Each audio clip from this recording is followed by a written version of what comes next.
पिछड़ा सिंध मेमण इतिहाद जी मरकज़ी चेयरमैन हाजी अब्दुल शकूर मेमण चयो आहे त सिंध अंदरि रहंदड़ मेमण बिरादरी सां हर मोड़ ते गॾु आहियूं। मेमण बिरादरी हिकु बाशऊर लिखियल पढ़ियल क़ौम जो नालो आहे। सिंध जे तमामु मेमण बिरादरी जी जाखुड़ महिनत मोहब्बत हिकु वॾो दर्स आहे। हुन चयो त मुंहिंजो वालिद मरहम हाजी अब्दुल रज़ाक मेमण जेको हिकु वॾो नालो रहियो आहे, जंहिं मेमण बिरादरी खे हिकु मज़बूत प्लेटफॉर्म में जोड़ियो, जंहिं सिंध मेमण इतिहाद खे जोड़े मेमण बिरादरी जा हथ मज़बूत कया।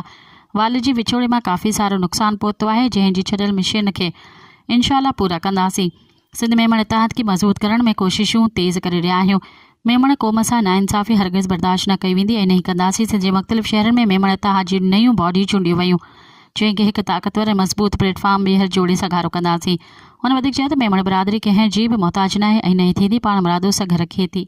मज़ीद ख़बरनि ऐं तफ़सीलात लाइ विज़िट कयो असांजी वेबसाइट www.awamiNewsHD.com ऐं ॾिसंदा रहो अवामी न्यूज़ HD।